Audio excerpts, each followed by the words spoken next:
Welcome to the Nightly 5 podcast with Belle Taylor. Bird flu has been around for many years, but recent outbreaks have raised concerns that it could spread to humans and impact our economy. Bird flu has been detected at a Victorian egg farm, plunging it into lockdown as authorities urgently investigate the strain. A number of poultry deaths at an egg farm near Meredith, about 40 k's northwest of Geelong, prompted investigation, with Agriculture Victoria confirming the presence of avian influenza earlier today. Joining us now is the Head of Epidemiological Modelling at Monash University, James Trower. James, what do we know about this strain of bird flu? Yeah, we don't know too much yet. Other than that, basically, it's bird flu. I mean, I guess it seems like from the news reports it's killed a reasonable number of birds out on this specific farm, which makes you think that it might be highly pathogenic, because that's what we're concerned about, this highly pathogenic form of bird flu that's been circulating around the world in birds. But that's all that we know at this point. How easily can bird flu spread, and how could it have popped up on this random farm in Victoria? Does that mean it's possibly elsewhere in Australia? Yeah, I mean, it's not surprising that it's popped up on this farm. If it is the strain that we're worried about, the one that's been circulating all around the world, Australia has actually been the only continent that has not had this strain of bird flu circulate within it. So it's a particular H5N1 strain that's gone all around North America and Europe and Asia and Africa, every continent in the world, except for Australia.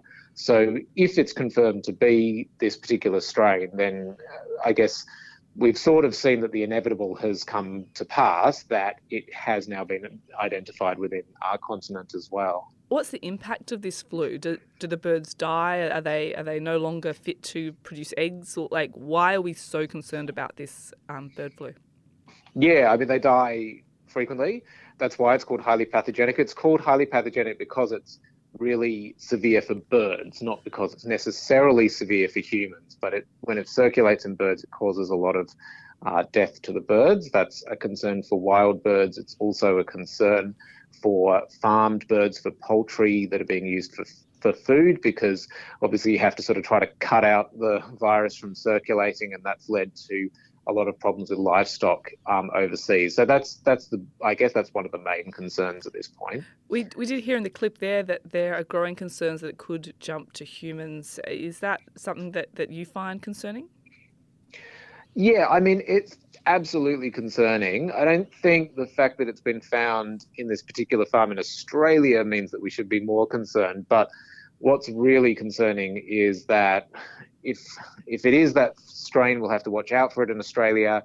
And we've seen some really concerning things in places like North America, where there's lots of herds of cattle that have been identified with high rates of this same strain, this highly pathogenic strain. It appears that it's probably transmitting between the cattle. So if it can transmit between those sorts of mammals, it may only be a few steps away from transmitting between humans. What about other threats to humans? Not, even if we don't get the flu yet, from the sounds of it, but by eating it, infected chickens or eggs from those chickens, could that make people sick?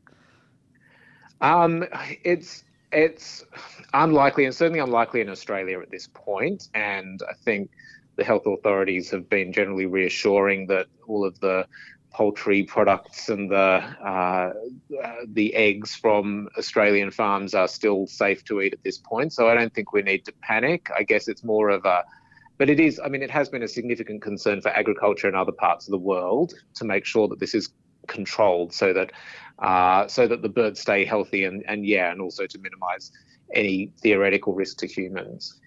Yeah, absolutely. Oh, well, let's hope that they can get it under control really soon. Thank you so much, James. Thanks, Belle.